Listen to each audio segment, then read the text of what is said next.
नमस्कार, स्वागत है आप सभी का। आज हम लोग डिस्कस करने जा रहे हैं यूनियन बजट 2021-22। इससे पहले आर्थिक सर्वेक्षण हम लोगों ने लास्ट वीडियो में किया है और आर्थिक सर्वेक्षण को इससे पहले देखना इसलिए ज़रूरी है क्योंकि दोनों में जो है चीज़ें आपस में लिंक करती हैं। वहाँ पर जो है पिछले वित्तीय वर्ष का यानी फ़िलहाल तो जो करंट वित्तीय वर्ष चल रहा है 20-21 उसके सारे जो है एक्सपेंडिचर के बारे में, कितना जो है संशोधित अनुमान आया उसके बारे में, क्या प्रमुख उपलब्धियां रहीं सरकारी कार्यक्रमों की, ये सब हम लोगों ने डिस्कस किया है। आज के इस बजट के सेशन में हम लोग जो है डिस्कस करेंगे कि 20-21 से आगे बढ़कर 21-22 के लिए क्या क्या प्लानिंग की गई है और उसके लिए कहाँ से फंड जुटाए जा रहे हैं।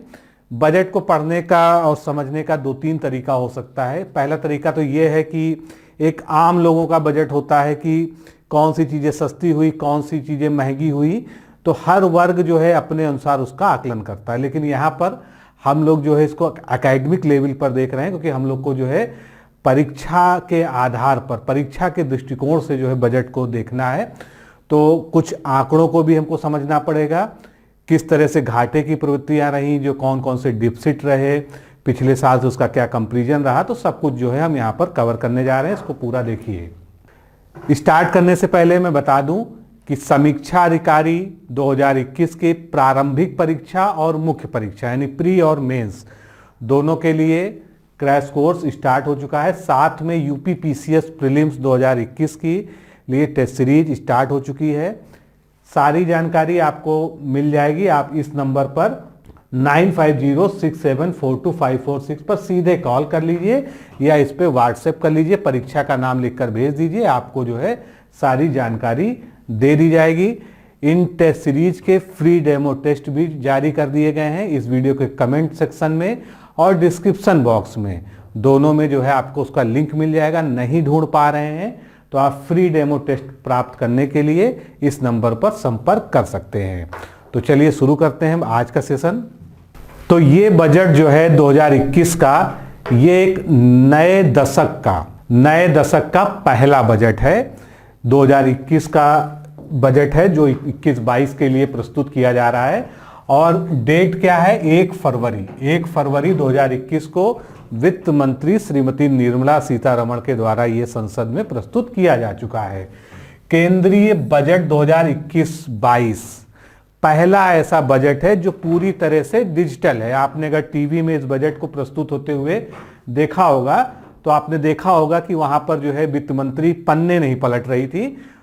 कहां पर जो है वो बजट को पढ़ रही थी अपना भाषण, वो जो है पूरा टैब पे पढ़ रही थी। और इस बार जो है पेपरलेस तरीके से बजट को प्रस्तुत किया गया है। इसलिए केंद्रीय बजट 2021-22 जो है भारत का पहला पूर्णतया डिजिटल बजट है। तो ये एक जो है बड़ी उपलब्धि है। अब ये जो बजट है इसको जो है 6 मुख्य आधार स्तंभों पर तैयार किया गया है और वो आधार स्तंभ जो है आपसे एग्जाम में पूछे जा सकते हैं। हो सकता है इस तरह से आपसे क्वेश्चन पूछ लिया जाए कि निम्न में से कौन सा जो है केंद्रीय बजट 21-22 का जो है आधार स्तंभ नहीं है या है। तो ये 6 स्तंभ हैं, इसको आप जरूर ध्यान रखिएगा। और हम इसी सीरियल में जो है आगे चीज़ों को डिस्कस भी करेंगे। जब हम बजट की जो है फिगर वाली चीज़ें पढ़ लेंगे उसके बाद हम सेक्टर वाइज, जिस तरह से यहाँ पर जो है ये पिलर्स दिए गए हैं उसी तरह से हम इसको डिस्कस करेंगे। पहला पिलर है इसमें स्वास्थ्य एवं खुशहाली यानी हेल्थ एंड वेलबींग। दूसरा पिलर है भौतिक एवं वित्तीय पूंजी और अवसंरचना, जो इस बार का जो है सबसे बड़ा फोकस रहा है। सबसे ज़्यादा जो है जो बजट है, जो सरकार का सबसे बड़ा फोकस था वो इसी सेक्टर पे था, इंफ्रास्ट्रक्चर यानी अवसंरचना के विकास का, और इसी में सबसे ज़्यादा जो है बजट भी अलॉट किया गया है। फिर आकांक्षी भारत के लिए समावेशी विकास, ये तीसरा पिलर है।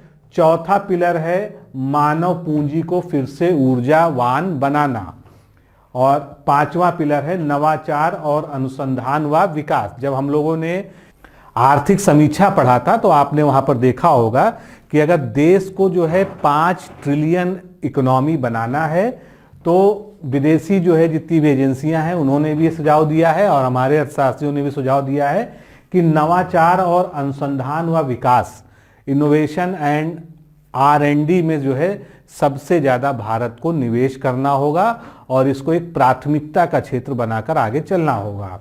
इसके बाद छठा जो है मुख्य हमारा पिलर है या स्तंभ है बजट का जो है वो है न्यूनतम सरकार और अधिकतम शासन, minimum government and maximum governance. तो ये जो है 6 पिलर हो गए जिसको हम लोग आगे जो है 1 बाय 1 डिस्कस करेंगे। बजट भाषण की शुरुआत में जो है वित्त मंत्री के द्वारा जो है कुछ चीज़ों को हाईलाइट किया गया है जो हमारे भी काम की चीज़ें हैं, यानी हमारे एग्जाम में पूछी जा सकती हैं। तो 2021 जो वर्ष है ये अपने आप में एक महत्वपूर्ण वर्ष है और उसका महत्व क्या है यहाँ पर आप समझ सकते हैं। भारत की आज़ादी का ये 75वां वर्ष होगा। अगला उन्होंने हाईलाइट किया है भारत में गोवा के शामिल होने के 60 साल पूरे हो रहे हैं। 1971 में हुए भारत पाकिस्तान युद्ध के 50 साल पूरे हो रहे हैं। स्वतंत्र भारत की 8वीं जनगणना का ये वर्ष है जो स्टार्ट होने जा रही है। ब्रिक्स की अध्यक्षता के लिए अब भारत की बारी आ गई है। चंद्रयान 3 जो मिशन था इसका ये वर्ष है और हरिद्वार में महाकुंभ का आयोजन हो रहा है। तो ये जो है कुछ सामान्य सी बातें हैं जो वहाँ पर जो है बजट भाषण में जो है बताई गई थी।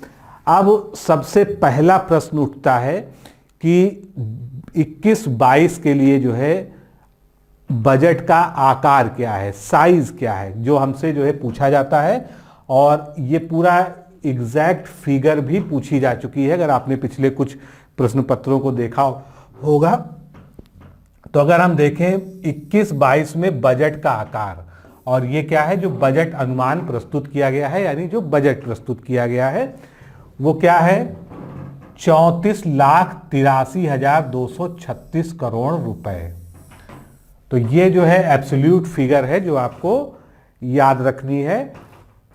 ये जो है ऐसे ही पूछी जा सकती है कि 2021-22 का जो बजट है उसका जो है प्रस्तावित आकार कितना रुपया रखा गया है 34,83,236 करोड़ रुपए। 2020-21 का जो है जब मूल बजट प्रस्तुत किया गया था जिसको बजटीय प्रस्ताव कहते हैं, जो बजट के साथ घोषणा की जाती है, उसके बाद उसमें संशोधन हो जाता है वो बात अलग है, लेकिन जो मूल बजट था वो जो है 30,42,230 करोड़ रुपए का था। फिर 20-21 का ही बजट संशोधित हुआ। संशोधित क्यों करना पड़ा? क्योंकि इसी बीच जो है पैंडेमिक आ गया, कोरोना महामारी आ गई और कोरोना महामारी से निपटने के लिए सरकार को विभिन्न आर्थिक पैकेज ऐसे जो है डिक्लेयर करने पड़े जो पहले से सरकार की योजनाओं में नहीं थे, यानी वो एक आकस्मिकता का, आपदा का काल रहा। तो ये 30,42,000 करोड़ रुपए थे, ये बढ़ गए 34,50,000 करोड़ रुपए, ये बढ़ गए। ये संशोधित बजट का आकार हो गया। फिर 21-22 में जो है और बढ़ गया। अब यहां पर 2 चीजें और आपको याद रखनी चाहिए जो प्रमुख रूप से राजकोषीय घाटा अक्सर पूछ लिया जाता है, फिस्कल डिफिसिट जो है क्या है। तो 20-21 में जो संशोधित वाला फिस्कल डिफिसिट है, पहले तो 3.5 समथिंग रखा गया था, लेकिन चूंकि कोरोना कारण जो है पूरी अर्थव्यवस्था जो है गर्त में चली गई, तो वो जो वित्तीय घाटे का अनुमान यानी जो राजकोषीय घाटे का अनुमान था वो बहुत ज्यादा बढ़ गया। तो कितना हो गया ये 9.5% हो गया। और 21-22 का जो बजट अब प्रस्तुत किया गया है इसका जो है अनुमान लगाया गया है 6.8। तो ये 2 जो है फिगर आपको जो है और अच्छे से आपको याद रखनी है, एग्जाम में आपसे ऐसे ही डायरेक्टली पूछी जा सकती हैं। ये जो है डॉक्यूमेंट है एक बजट का जिसमें बताया गया है कि 19-20 का एक्चुअल जो है क्या जो है बजट का साइज था, फिर 20-21 का बजट अनुमान क्या था, संशोधित अनुमान क्या हुआ और 21-22 का जो है अब क्या प्रपोजल है। तो इसमें से आपको बहुत कुछ याद करने की आवश्यकता नहीं, अभी जो हमने बात की उसी पर हम बात करेंगे। 20-21 का संशोधित अनुमान यहां पर आप देख सकते हैं 34,50,305 यानी 34,50,305 करोड़ रुपए। और 21-22 के लिए जो है अभी मैंने आपको एक फिगर याद रखने को कहा था, वो था 34,83,236 करोड़ रुपए। ये जो है दो जो है बड़े आंकड़े आपको याद रखने हैं, बाकी किसी की भी आपको एब्सोल्यूट फिगर नहीं याद रखनी है। जितने तरह की ये घाटे हैं इनकी केवल आपको जो है परसेंटेज में याद रखना है, जिसको हम आगे जो है देखने जा रहे हैं। अब ये जो बजट है 34.83 लाख करोड़ रुपए का, ये आप देख रहे हैं बीचों बीच में दिया हुआ है। इस साइड से क्या है, ये सरकार को प्राप्त होने वाला पैसा, कि सरकार जो है पैसा कहां कहां से प्राप्त कर रही है। ये जो साइड है ये दिखा रहा है कि सरकार ने क्या खर्च करने की योजना बनाई है, और ये सारी योजना और सारी जो है कार्यवृत्ति किसके लिए है, 2021-22 के लिए है। तो बजट का साइज 34.83 लाख करोड़ रुपए। अब देखिए पैसा कहां कहां से आता है, दो तीन बड़ी मदें होती हैं। कैपिटल रिसिप्ट यानी जो है पूंजीगत प्राप्तियां, तो पूंजीगत प्राप्तियां जो है क्या हैं, 16.95 लाख करोड़ रुपए की पूंजीगत प्राप्तियां हैं। उसके बाद जो टैक्स होता है निवल टैक्स प्राप्तियां 15.45 लाख करोड़ रुपए की जो है टैक्स प्राप्तियां हैं। अब इन टैक्स के पीछे बहुत सारे हैं, इसमें जीएसटी भी आता है, यूनियन एक्साइज ड्यूटी भी आती है, इनको अलग अलग याद रखने की जरूरत नहीं है। और नेट टैक्स के अलावा नॉन टैक्स रेवेन्यू भी होते हैं कुछ जो है, जो 2.43 लाख करोड़ रुपए के हैं। तो सब मिलकर जो है हमको कितना जुटाना है, 34.83 लाख करोड़ रुपए जुटाने हैं 21-22 के वित्तीय वर्ष के बजट को पूरा करने के लिए और सारी गतिविधियां जो प्रस्तावित हैं उसको संचालित करने के लिए। अब हम खर्चे की साइड आगे बढ़ते हैं। अब ये जो 34.83 लाख करोड़ रुपया है जिसकी हम बात कर रहे हैं बजट की, ये दो बड़े हेड में बढ़ जाता है। एक तो स्कीम एक्सपेंडिचर होता है, यानी कि योजनागत व्यय, जो किसी एक खास योजना के हेड में व्यय किया जाता है। तो ये कितना हो जाएगा, 14.33 लाख करोड़ रुपए। योजनागत व्यय कितना है, 14.33 लाख करोड़ रुपए। उसके बाद दूसरा जो इसका डिवीजन होता है वो होता है transfers, establishment and other expenditure. Transfers में जो राज्यों को अंतरण किया जाता है, वित्त आयोग ने जो सुझाव दिया होता है, और जो केंद्रीय करों में राज्यों का हिस्सा होता है। तो ये सब जो है सारे इस तरह के व्यय मिलाकर, यानी योजनागत के अलावा जितने भी व्यय होते हैं उसको क्या कहते हैं, आयोजनागत व्यय, नॉन स्कीम एक्सपेंडिचर कहते हैं उसको दूसरे सरल भाषा में। तो ये कितना है, 20.50। तो आप देख सकते हैं, जोड़ लेंगे आप जो है तो आपके पास कितना आ जाएगा, 34.83 आ जाएगा। तो इसको सरल तरीके से समझने का यही एक तरीका है कि दो बड़े हेड में बांट लीजिए, योजनागत व्यय और आयोजनागत व्यय या नॉन स्कीम एक्सपेंडिचर में। अब यहां से कहानी आगे बढ़ती है। जो योजनागत व्यय होता है ये दो तरह का होता है। एक तो ऐसी योजनाएं जो सेंट्रल सेक्टर स्कीम होती हैं, यानी केंद्रीय योजनाएं होती हैं, केंद्र सरकार की योजनाएं होती हैं। वो कितने रुपए उसमें खर्च किए जा रहे हैं, 10.52 लाख करोड़ रुपए। ठीक है। दूसरी ऐसी स्कीम होती हैं जो केंद्र की नहीं होती हैं, केंद्र द्वारा प्रायोजित होती हैं, राज्यों में चलती हैं, लेकिन उसको स्पॉन्सर कौन करता है, उसको लिए पैसा कौन देता है, उसके लिए केंद्र सरकार पैसा देती है। और ये जो केंद्र सरकार पैसा देती है 100% भी दे सकती है किसी योजना के लिए, और बाकी कुछ योजनाओं में जो है, ज्यादातर योजनाओं में केंद्र और राज्यांश, स्टेट गवर्नमेंट का और सेंट्रल गवर्नमेंट का जो है शेयर अलग अलग डिफाइंड होता है। कहीं 75-25 का होता है, कहीं 90-10 का होता है, पूर्वोत्तर राज्यों के लिए अलग तरीके से होता है, पहाड़ी राज्यों के लिए अलग तरीके से होता है। तो कहने का मतलब है केंद्र की योजनाएं, उसके लिए 10.52 लाख करोड़ रुपए रखे गए हैं इसमें से, और सेंट्रली स्पॉन्सर्ड स्कीम यानी केंद्र प्रायोजित योजनाओं के लिए 3.81 लाख करोड़ रुपए। अब इसमें से कोर स्कीम्स जो है, जो कोर स्कीम्स होती हैं यानी सबसे महत्वपूर्ण योजनाएं होती हैं, उसके लिए 2.84। इसको अलग अलग याद करने की बहुत विशेष जरूरत नहीं है। दूसरे तरह का व्यय जो होता है, जो transfer, establishment and other expenditures की हमने बात की, यानी जो राज्यों का हिस्सा होता है केंद्र सरकार के पास होता है, चाहे वो वित्त आयोग के थ्रू आया हुआ हो या केंद्रीय जो टैक्स होते हैं, जो टैक्स केंद्र सरकार वसूलती है उसमें राज्यों को उसका अंश देती है।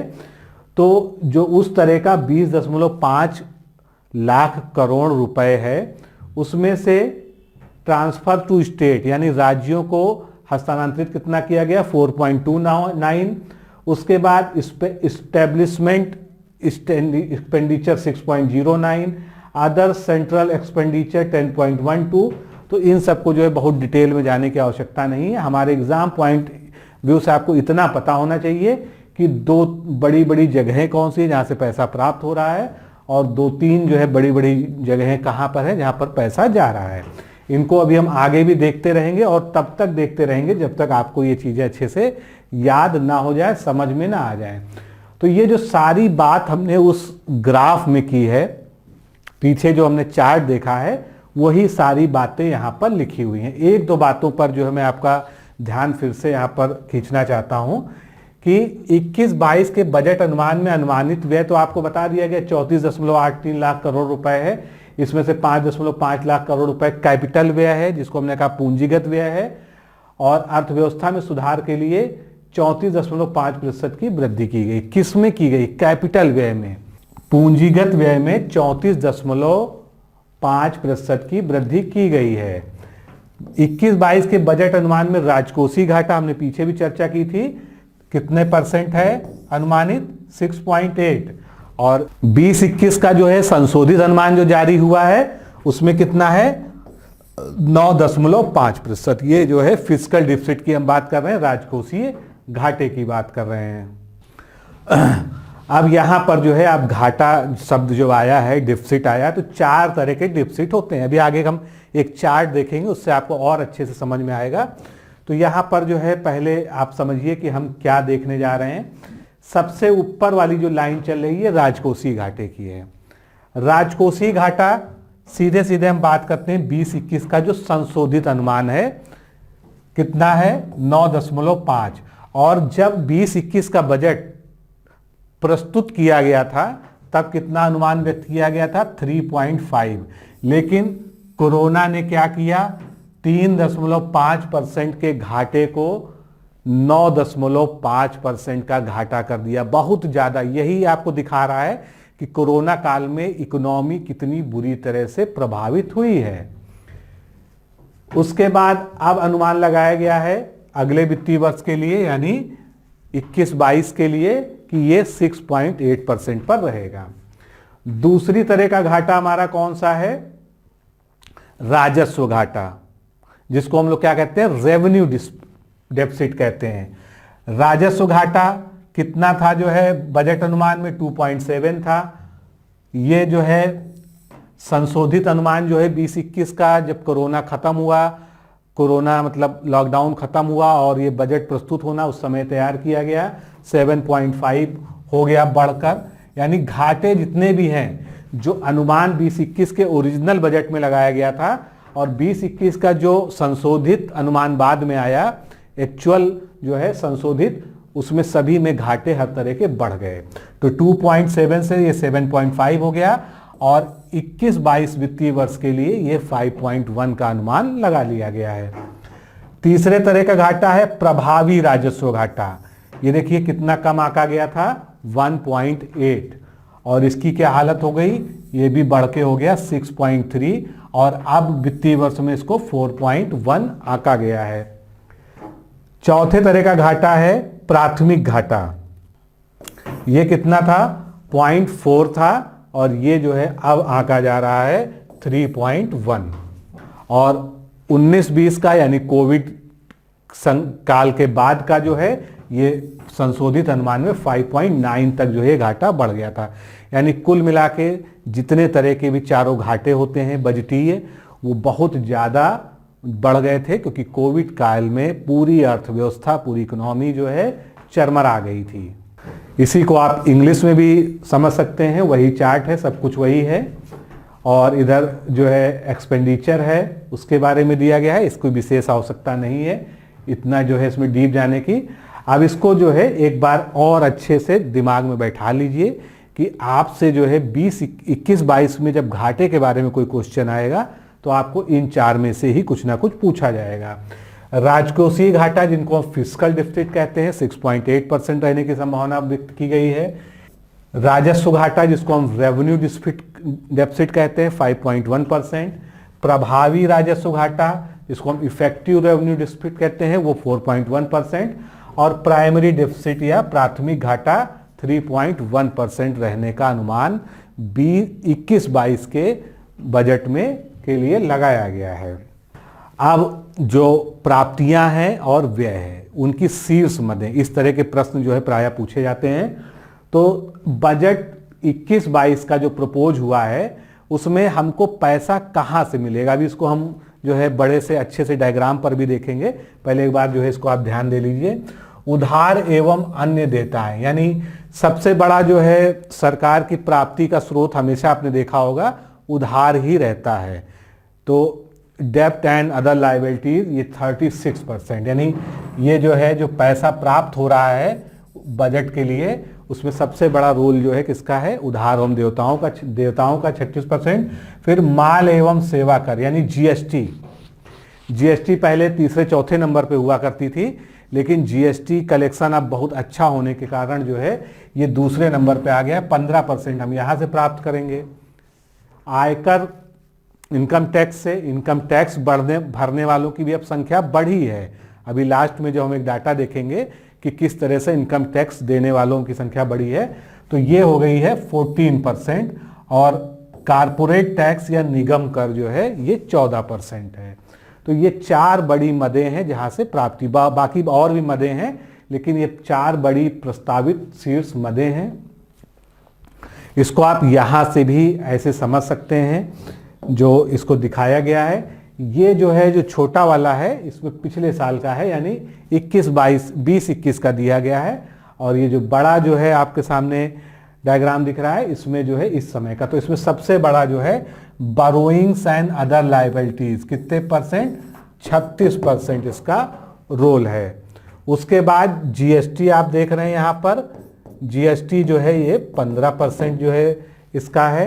फिर इनकम टैक्स जो है आईटी जिसे हम कहते हैं, तो इनकम टैक्स का जो है 14% जो है भाग है। और कारपोरेट टैक्स का जो है 13% भाग है। तो ये बड़े बड़े हो गए। बाकी बहुत सारे जो है और भी हैं, जैसे यूनियन एक्साइज ड्यूटी है, कस्टम्स है, इनसे भी जो है प्राप्त होता है। तो ये जो है प्राप्ति के स्रोत हो गए। आगे बढ़ते हैं। बजट 21-22 में प्रस्तावित व्यय की शीर्ष मदें।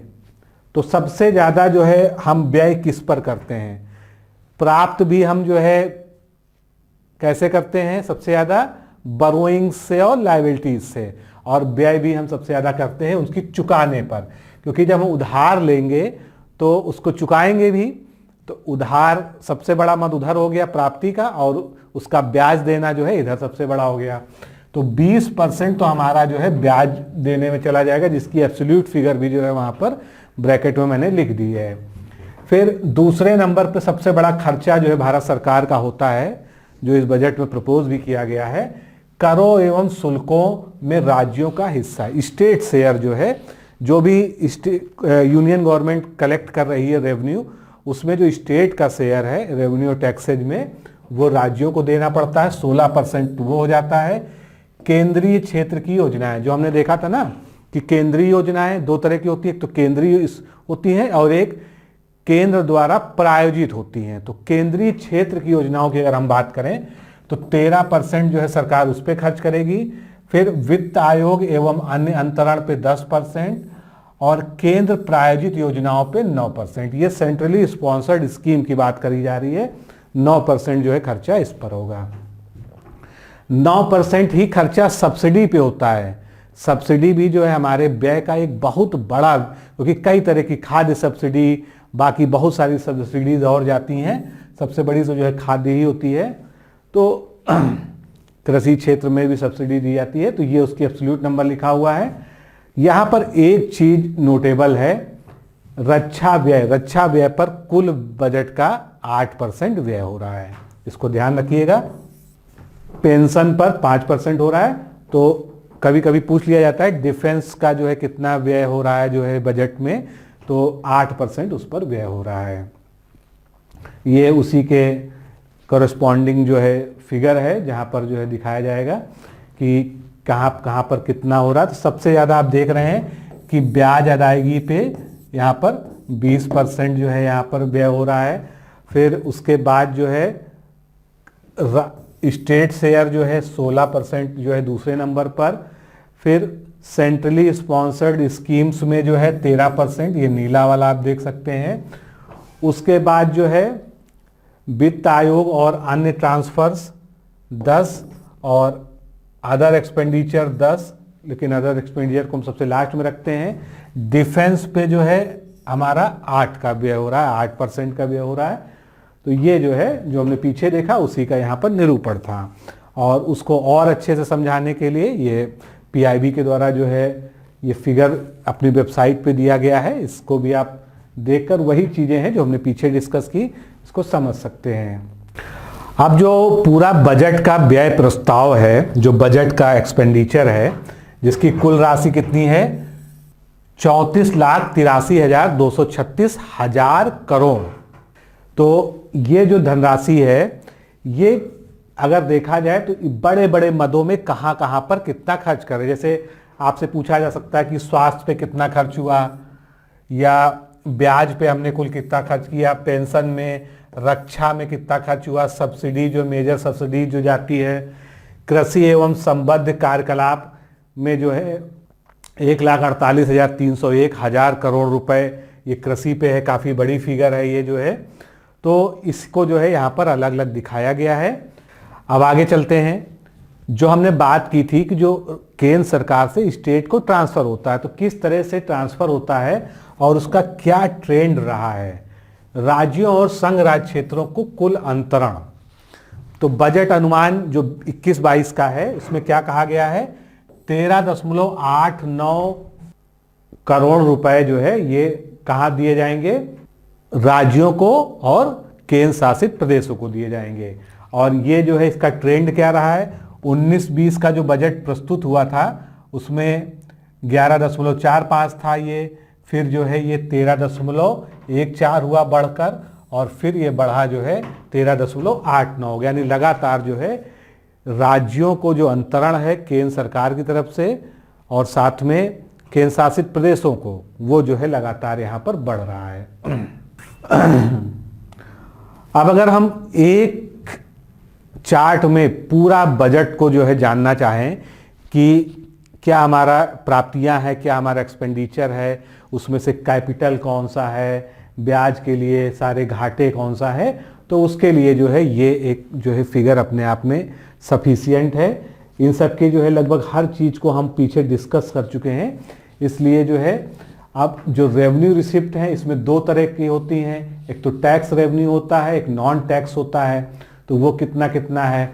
उसके बाद पूंजी प्राप्तियां जो कैपिटल रिसिप्ट्स हैं उनकी बात की गई है। फिर टोटल रिसिप्ट, और टोटल का जो टोटल है वो आप देख सकते हैं वही है जो आपका बजट का फिगर है, यानी 34,83,236 करोड़ रुपए। और जो व्यय दिखाया जाता है वो प्राप्ति के बराबर दिखाया जाता है। आप देख सकते हैं ये दोनों जो है फिगर जो है सिमिलर हैं। फिर एक प्रश्न जो है बहुत पूछा जा रहा है आजकल आयोग के परीक्षाओं में, विशेषकर कुछ योजनाएं दे दी जाती हैं, उनके सापेक्ष उनको आवंटित बजट दे दिया जाता है। आपने पिछला पेपर अगर देखा होगा तो ध्यान होगा आपको।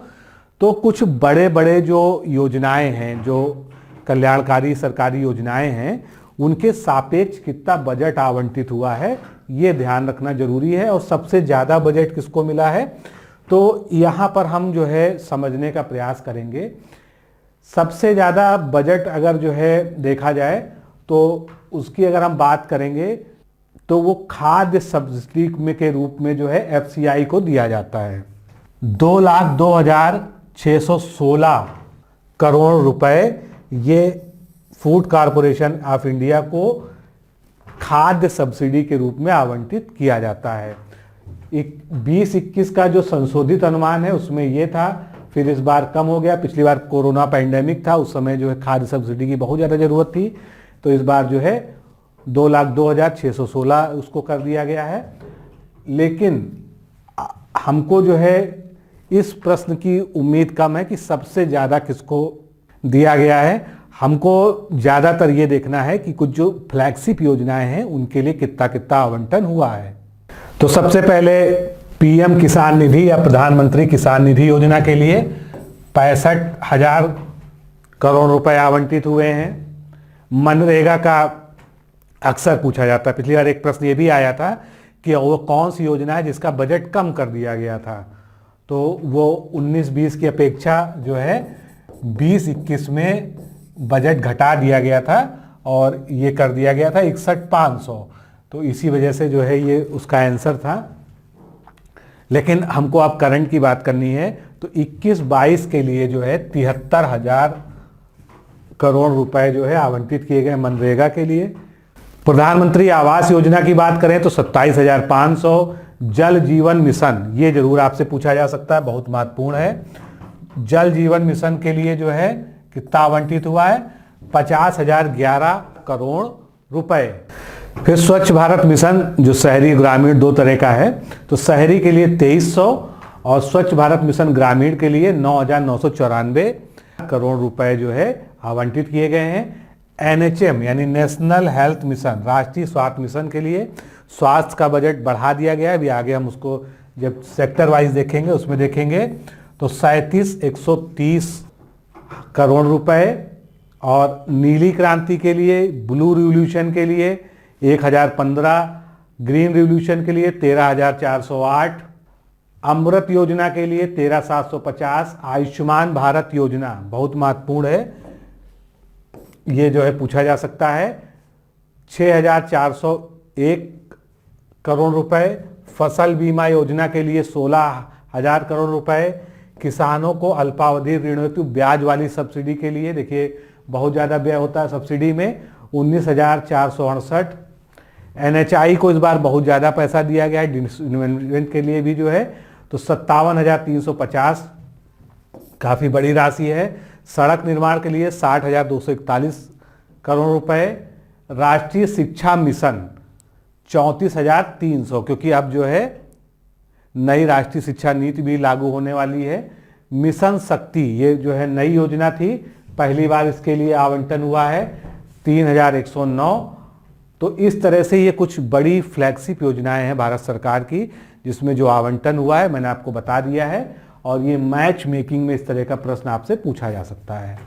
अब राज्यों की उधारी की बात करते हैं, तो 15वें वित्त आयोग की सिफारिश के अनुसार 21-22 के दौरान राज्यों को जीएसडीपी का मतलब स्टेट जीडीपी, इसको यूं समझ लीजिए, तो स्टेट जीडीपी के 4% कुल उधारी प्राप्त करने की मंजूरी दी गई है। कब, किसमें सिफारिश की गई है, ये 15वें वित्त आयोग में। इसके हिस्से के तहत पूंजीगत व्यय में वृद्धि की गई है, कुछ शर्तों के साथ जीएसडीपी का 0.5% अतिरिक्त उधारी की सीमा भी प्रदान की गई है। 15वें वित्त आयोग की सिफारिशों के अनुसार राज्यों का 2023 से 24 तक राजकोषीय घाटा जीएसडीपी का 3% तक लाना है, ये एक लक्ष्य दिया गया है 15वें वित्त आयोग में। अब जो 15वां वित्त आयोग है 2021 से 26 के लिए अंतिम रिपोर्ट इसकी राष्ट्रपति को सौंप दी जा चुकी है, और राज्यों को सीधे शेयर 41% पर रखे गए हैं। यानी राज्यों का जो शेयर है कितना है 15वें वित्त आयोग में 41% है। केंद्र से जम्मू कश्मीर और लद्दाख केंद्र शासित प्रदेशों को धन उपलब्ध कराया जाएगा डायरेक्टली।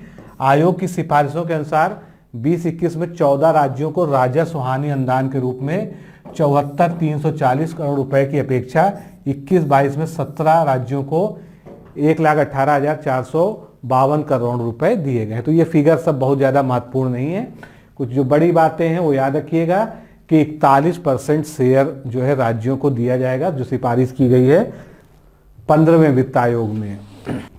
अब हम शुरुआत करते हैं इंडिकेटर वाइज, क्योंकि जो है इसमें चीज़ें बहुत हैं, लेकिन हम जो है मोटी मोटी बातों को लेंगे, बाकी जब ये कंटेंट आप तक पहुंचेगा ई मैगजीन में तो आप जो है सब इसको पढ़ सकेंगे। तो स्वास्थ्य एवं खुशहाली, हेल्थ एंड वेल बीइंग, जहां से प्रश्न बनेगा मैं उन्हीं चीज़ों को आपको इंडिकेट करूंगा। 21-22 का जो बजट है इसमें इस सेक्टर के लिए यानी कंप्लीट हेल्थ सेक्टर के लिए 2,23,446 करोड़ रुपए का व्यय रखा गया है। और इससे पहले आप देख सकते हैं ये कितना था, ये बहुत कम था। तो ये वृद्धि जो हुई है ये माने रखती है। 137% जो है हेल्थ में बजट बढ़ गया है। मूल रूप से आपको ये बात याद रखनी है कि जो हेल्थ का बजट है, स्वास्थ्य का बजट है, सरकार ने 137% जो है बढ़ा दिया है। कोविड-19 का टीकाकरण शुरू हो ही चुका है, उसके लिए 35,000 करोड़ रुपए का इसी में प्रावधान किया गया है।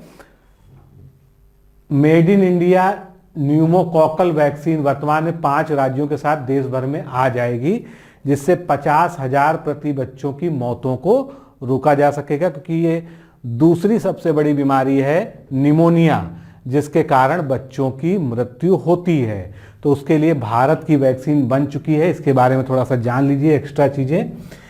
विश्व स्वास्थ्य संगठन ने पुणे स्थित सीरम इंस्टीट्यूट ऑफ इंडिया द्वारा विकसित न्यूमोकॉकल वैक्सीन, जिसका नाम दिया गया है न्यूमोसिल को आरंभिक स्तर पर स्वीकृति प्रदान कर दी है। न्यूमोकॉकल टीकाकरण एक विशिष्ट प्रकार के फेफड़ों के संक्रमण यानी निमोनिया को रोकथाम की एक विधि है, जो न्यूमोकॉकस नामक जीवाणु के कारण होता है, जिसको हम स्ट्रेप्टोकॉकस निमोनिया कहते हैं। और न्यूमोकॉकस बैक्टीरिया के 80 से अधिक प्रकारों में से 23 को वैक्सीन के द्वारा उपचारित किया जा सकता है। तो भारत ने अपना टीका खुद विकसित किया है, उसकी WHO ने मंजूरी भी दे दी है प्राइमरी फेज में, और इसी का टीकाकरण जो है शुरू होना है। एक नई केंद्र प्रायोगिक योजना की घोषणा की गई है, उसका नाम क्या है? प्रधानमंत्री आत्मनिर्भर स्वस्थ भारत योजना, इसका नाम याद रखिएगा। इसके लिए 6 वर्ष में 64,180 करोड़ रुपए का व्यय प्राविधानित किया गया है। प्रधानमंत्री आत्मनिर्भर स्वस्थ भारत योजना के अंतर्गत कुछ मेन बातें जान लीजिए कि ये योजना है क्या, इसमें क्या क्या चीजें रहेंगी। तो राष्ट्रीय रोग नियंत्रण केंद्र की स्थापना होगी, NCDC, और इसकी 5 क्षेत्रीय शाखाओं और 20 महानगरों में स्थित स्वास्थ्य निगरानी इकाई को मजबूत किया जाएगा। 17,788 ग्रामीण और 11,024 शहरी स्वास्थ्य और कल्याण केंद्र खोले जाएंगे। वन हेल्थ के लिए एक राष्ट्रीय संस्थान, WHO के दक्षिण पूर्व क्षेत्र के लिए एक क्षेत्रीय अनुसंधान प्लेटफॉर्म, जैव सुरक्षा स्तर यानी BSL 3 मानक स्तर की 9 प्रयोगशालाएं, और वायरोलॉजी के अध्ययन यानी विषाणु विज्ञान के अध्ययन के लिए 4 क्षेत्रीय राष्ट्रीय संस्थानों की स्थापना की जाएगी। तो इतने सारे इंस्टीट्यूशंस जो है इसमें प्रपोज किए गए हैं। फिर मिशन पोषण के बारे में आप जानते हैं, मिशन पोषण का वर्जन 2 लॉन्च हो गया है इस बजट के साथ में, मिशन पोषण 2.0। और ये जितने भी हमारे देश में आकांक्षी राज्यों का चयन किया गया, आकांक्षी जिलों का कितने हैं? 112 आकांक्षी जिले, उनमें जो है ये शुरुआत हो जाएगी।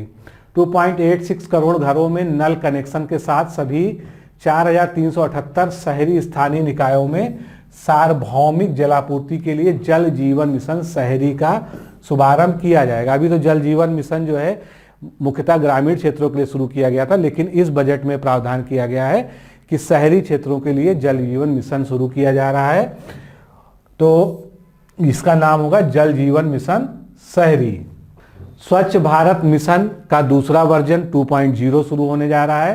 5 वर्षों के लिए अवधि क्या है? 2021 से 2026। यही सब जो है आपसे एग्जाम में पूछा जा सकता है। इसके लिए 1,41,678 करोड़ रुपए का कुल वित्तीय आवंटन किया गया है। वायु प्रदूषण की संख्या जो है बहुत ज़्यादा गंभीर समस्या है, उससे निपटने के लिए सरकार ने इस बजट में 10 लाख से अधिक की आबादी वाले 42 शहरी केंद्रों के लिए 2217 करोड़ रुपए उपलब्ध कराने का भी प्रस्ताव किया है। और उसके बाद जो है एक और जो है नीति लाई गई है जिससे प्रदूषण को कम किया जा सके, वो है वाहन स्क्रैप नीति, जिसका अभी पूरा जो है क्या सारे प्रावधान खुल के सामने नहीं आ पाए हैं, लेकिन जो है ये बताया गया है कि 20 साल तक के जो है प्राइवेट वाहन और 15 साल के जो है निजी वाहन, इनको एक फिटनेस टेस्ट कराना होगा, और वो फिटनेस टेस्ट में अगर ये पास नहीं होते हैं तो उनकी गाड़ियों को स्क्रैप में बदल दिया जाएगा, यानी कबाड़ घोषित कर दिया जाएगा। और उस कबाड़ को जो है रिसाइकिल करके फिर गाड़ियां बनेंगी, तो सरकार उस स्क्रैप का जो है पैसा भी मिलेगा जो है लोगों को। तो फिटनेस बरकरार रहे और गाड़ियां सही रहें, बहुत ज़्यादा धुआं न दें, एक्सीडेंट कम हो, इन सब की वजह से ये निर्णय लिया गया है। अब इसमें बहुत सारी और भी बारीकियां भी जो है आगे पता चलेंगी जब ये एक कानून की शक्ल में आगे आएगा। अब दूसरा स्तंभ है हमारा भौतिक एवं वित्तीय पूंजी और अवसंरचना, जो सबसे बड़ा जो है फोकस है गवर्नमेंट का इस बार। तो वित्त मंत्री ने कहा कि भारत को अगर $5 ट्रिलियन की अर्थव्यवस्था बनाना है तो देश का जो विनिर्माण क्षेत्र है उसको निरंतर दहाई के अंकों में वृद्धि हासिल करनी होगी। इन सभी को हासिल करने के उद्देश्य से आत्मनिर्भर भारत के लिए विनिर्माण वैश्विक दिग्गजों को सुकृत करने के लिए 13 सेक्टरों में PLI स्कीम की घोषणा की गई है। अब ये जो PLI स्कीम है इसमें जो है 5 वर्षों में 1.97 लाख करोड़ रुपए की जो है खर्च करने की प्रतिबद्धता की गई है और शुरुआत जो है 21-22 से ही होने जा रही है। राष्ट्रीय अवसंरचना पाइपलाइन, जिसको बहुत हाईलाइट किया गया इस बजट में, इसका विस्तार किया जा रहा है। ये पहले से चल रही थी, इसमें जो है 7400 परियोजनाओं को अब शामिल कर दिया गया, पहले उसमें इससे कम थी। और 1.10 लाख करोड़ रुपए की करीब 217 परियोजनाएं जो है इसमें से पूरी भी हो चुकी हैं। लेकिन अब जो है ये कितनी परियोजनाएं हो गई, 7400 परियोजनाएं जो है राष्ट्रीय अवसंरचना पाइप इसमें आ गई हैं। वस्त्र उद्योग को जो है बूम देने के लिए मित्र MITRA, इसका फुल फॉर्म क्या है, मेगा इन्वेस्टमेंट टेक्सटाइल पार्क्स जो है बनाए जाएंगे और 3 वर्षों में 7 जो है इस तरह के पार्क स्थापित होंगे। अवसंरचना के लिए दीर्घकालीन ऋण और वित्त पोषण की आवश्यकताओं को प्रबंधित किए जाने के लिए DFI एक जो है बड़ा वित्तीय संस्थान होगा जिसका नाम होगा DFI, विकास वित्त संस्थान। ये जो है किस तरह से दीर्घकालीन ऋण प्राप्त किया जाए, उसका प्रबंधन किया जाए, ये सारी चीजें ये जो है मैनेज करेगा। और DFI से लाभ उठाने के लिए केंद्रीय बजट में 20,000 करोड़ रुपए की राशि का प्रावधान किया गया है। इस DFI के लिए 3 वर्षों में कम से कम 5 लाख करोड़ रुपए के कर्ज का पोर्टफोलियो सुनिश्चित करने की महत्वाकांक्षा है। अब जो बार बार न्यूज में दिखाया जा रहा है कि सरकारी परिसंपत्तियां बेची जाएंगी, निजीकरण होगा, प्राइवेटाइजेशन होगा, डिसइन्वेस्टमेंट होगा, तो वो वाली चीज यहाँ पर है कि सार्वजनिक अवसंरचना परिसंपत्तियों का मुद्रीकरण किया जाएगा, यानी असेट मोनेटाइजेशन की जाएंगी। ऐसी सरकारी परिसंपत्तियां जो घाटे में चल रही हो या जो है अब सरकार उनका बोझ उठाने में सक्षम नहीं रह गई है, उसमें एक तो जो है विदेशी निवेश को भी मौका दिया जाएगा, यानी डिसइन्वेस्टमेंट किया जाएगा, जो है कि उसमें लोग अपनी हिस्सेदारी खरीद सके और बाकी उनको जो है कुछ को बेच कर भी जो है धन अर्जित किया जाएगा, मतलब पूंजी जुटाई जाएगी। तो उसके लिए एक प्रस्ताव है कि राष्ट्रीय मुद्रीकरण पाइपलाइन लॉन्च किया जाएगा और इस दिशा में हो रही प्रगति पर करीबी नजर रखने और निवेशकों को इससे अवगत कराने के लिए परिसंपत्ति मुद्रीकरण डैशबोर्ड भी बनाया जाएगा। 21-22 के लिए पूंजीगत व्यय यानी कैपिटल एक्सपेंडिचर, जिसकी बात हमने पीछे भी की थी, इसमें तेज वृद्धि करके 5.54 लाख करोड़ रुपए का प्रदान किए गए हैं और 20-21 में आवंटित 4.12 लाख करोड़ रुपए से 34.5% अधिक हैं। तो एक क्वेश्चन आपका ये जरूर आ सकता है कि कैपिटल एक्सपेंडिचर में जो है कितने परसेंट की वृद्धि की गई है पिछले वित्तीय वर्ष से, 34.5%। सड़क एवं राजमार्ग मंत्रालय को 1,81,101 लाख करोड़ रुपए का अब तक का सर्वाधिक आवंटन किया गया है, जिसमें से इतना रुपया जो है पूंजी जुटाने के लिए किया गया है और ये पूंजी भी डिसइन्वेस्टमेंट और बाकी जो है अन्य तरीकों से आएगी। रेलवे के लिए भी जो है यहाँ पर दे दिया गया कि कितनी राशि है। दिसंबर 2023 तक जितनी भी ब्रॉडगेज लाइनें हैं उनका 100% इलेक्ट्रिफिकेशन या विद्युतीकरण कर लिया जाएगा। तो ये लक्ष्य आपसे पूछा जा सकता है। भारतीय रेलवे ने भारत के लिए एक राष्ट्रीय रेल योजना 2030 बनाई है, जिसमें 2030 तक का पूरा एक खाका बनाया गया है और इस योजना को वर्ष 2030 तक भविष्य के लिए तैयार रेलवे तंत्र सृजित करना है। सार्वजनिक बस परिवहन सेवाओं के विस्तार में सहयोग देने के लिए 18,000 करोड़ रुपए की लागत की एक नई योजना शुरू की जाएगी, लेकिन बजट में ये नहीं बताया गया है कि इस योजना का नाम क्या होगा, ये आगे पता चलेगी।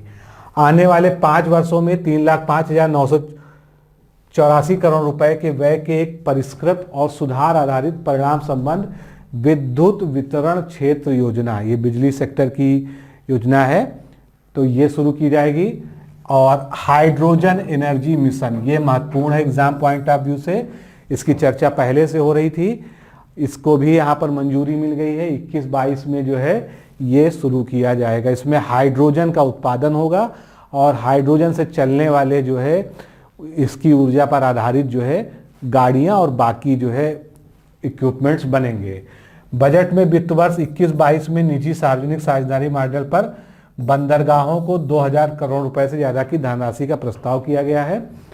उज्ज्वला योजना, जिसमें 8 करोड़ सिलेंडर बांटे जा चुके थे, गैस सिलेंडर एलपीजी के, इसमें अब एक और लक्ष्य जोड़ दिया गया है कि 1 करोड़ और इसका लक्ष्य बढ़ा दिया गया है जो आगे बांटे जाएंगे। तो इस तरह से उज्ज्वला योजना में कुल लाभार्थी कितने हो जाएंगे, 9 करोड़ हो जाएंगे आगे चलकर। अगले 3 वर्ष में शहरी गैस वितरण नेटवर्क में 100 अतिरिक्त शहरों को जोड़ा जाएगा और जम्मू कश्मीर के लिए एक अलग गैस पाइपलाइन का जो है प्राविधान परियोजना शुरू हो रही है।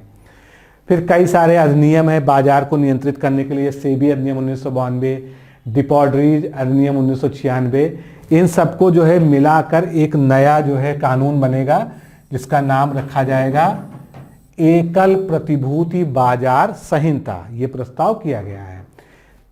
जो एक और महत्वपूर्ण बात है, बीमा क्षेत्र में फॉरेन डायरेक्ट इन्वेस्टमेंट यानी एफडीआई की सीमा 49 से बढ़ाकर जो है 74% कर दी गई है।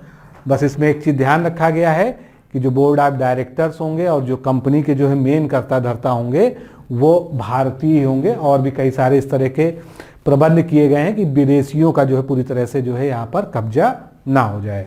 आईडीआई बैंक का जो है विलय किया जाएगा और सार्वजनिक बैंकों को जो है कुल 8 किए जाने का प्रस्ताव है।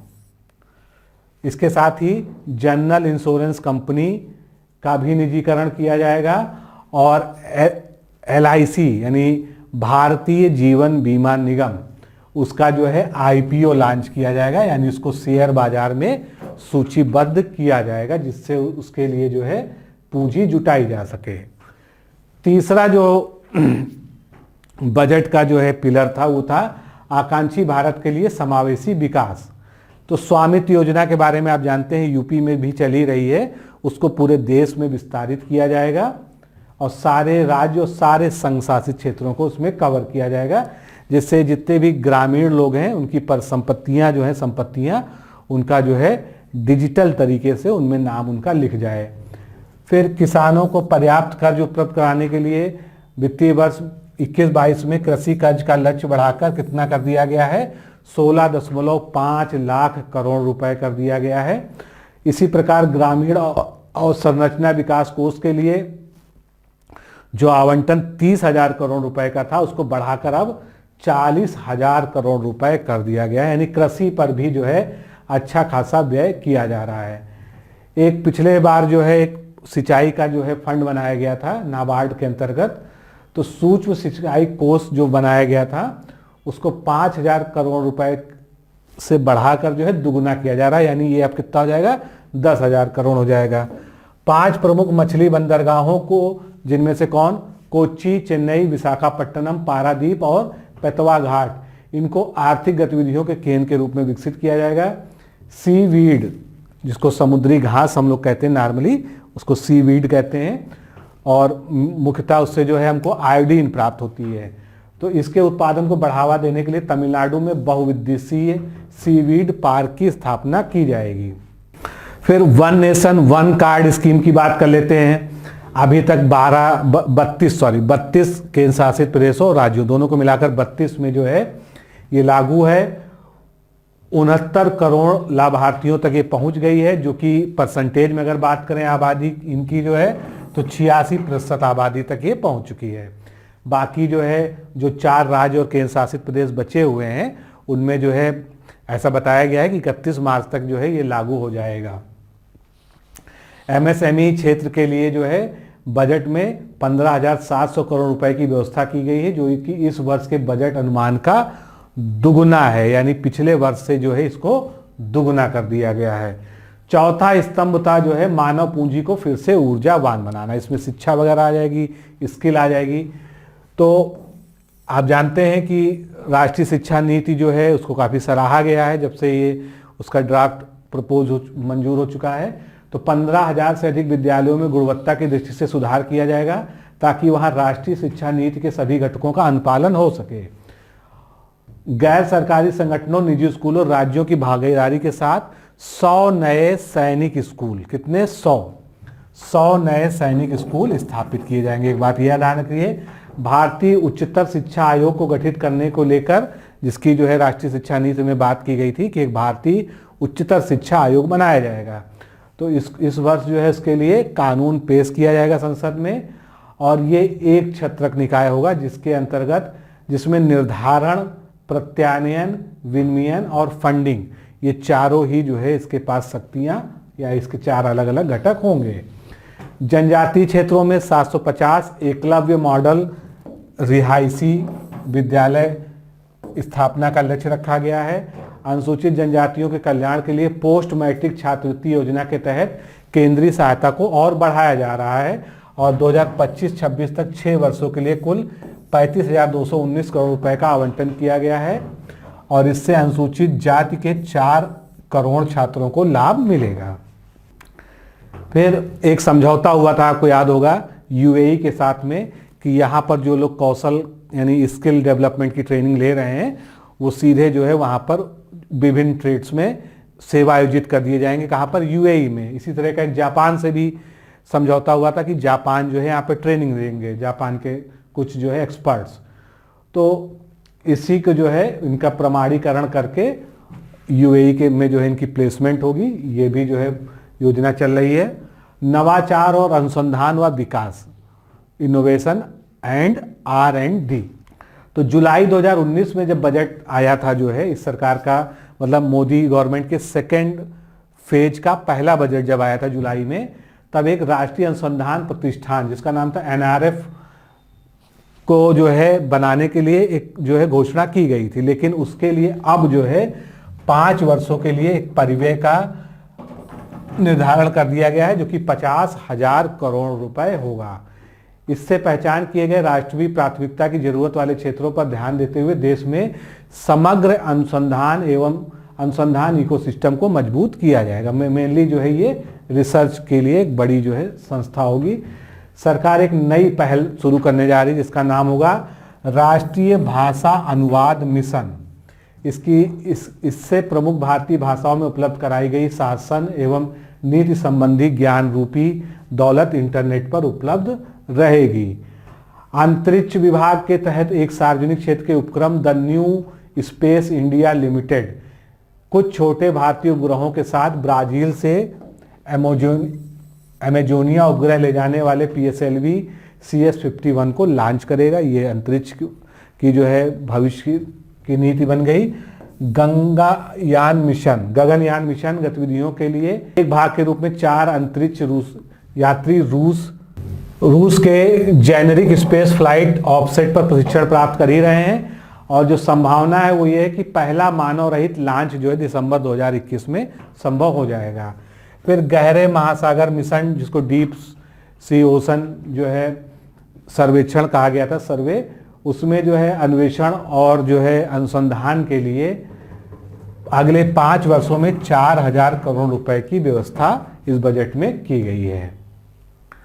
तो नवाचार और अनुसंधान विकास में जो चीजें थी वो यहाँ पर समराइज फॉर्म में यहाँ लिखी हैं। अब लास्ट अपना वो लेते हैं पिलर जो बजट का, वो है न्यूनतम सरकार अधिकतम शासन, यानी मिनिमम गवर्नमेंट मैक्सिमम गवर्नेंस। तो भारत के इतिहास में पहली डिजिटल जनगणना जो है जो कोविड के कारण स्थगित हो गई थी वो शुरू होने जा रही है फिर से, और उसके लिए 3,768 करोड़ रुपए आवंटित किए गए हैं। संशोधित बजट अनुमान 2020-21 में राजकोषीय घाटा बढ़कर सकल घरेलू उत्पाद का 9.5 हो गया। ये सब हम डिस्कस कर चुके हैं। तो यहाँ पर सारे वही राजकोषीय उपाय जो है लिखे हुए हैं। बाकी वित्त आयोग की जो सिफारिशें हैं उसको भी यहाँ पर लिखा हुआ है। एक यहाँ पर डेट याद रख लीजिएगा कि 9 दिसंबर 2020 को 15वें वित्त आयोग ने अपनी जो है फाइनल रिपोर्ट राष्ट्रपति को सौंप दी है। इस तरह का एक डेट वाला प्रश्न जो है वित्त आयोग को लेके भी पूछा जा चुका पहले, तो ये जो है फिर से इस तरह का प्रश्न अगर आ गया तो आप जो है इसको ध्यान रखिएगा। और फिर आप देख रहे हैं कि इनकम टैक्स के स्लैब में कोई बदलाव नहीं किया गया है, जो पिछले वर्ष था वही है। एक नई छूट दे दी गई है कि 75 वर्ष से ज़्यादा उम्र के जो बुजुर्ग हैं उनको जो है इनकम टैक्स में राहत दे दी गई, उनको इनकम टैक्स नहीं भरना होगा। फिर भारत में आयकर दाताओं की संख्या लगातार बढ़ रही है। किस तरह से बढ़ रही है? 2020 में जो है इनकम टैक्स रिटर्न दाखिल किया है 6.48 करोड़ लोगों ने, और 2014 में ये मात्र जो है 3.31 था, यानी लगभग आधा था। स्टार्टअप्स को बढ़ावा देने के लिए और उन्हें लाभ पहुंचाने के लिए जो है वित्त मंत्री ने स्टार्टअप्स के लिए कर छूट का दावा करने वाली समय सीमा का 1 वर्ष और बढ़ा दिया है। यानी जो स्टार्टअप्स को कर देने से छूट थी वो अगले 31 मार्च 2022 तक यथावत जारी रहेगी।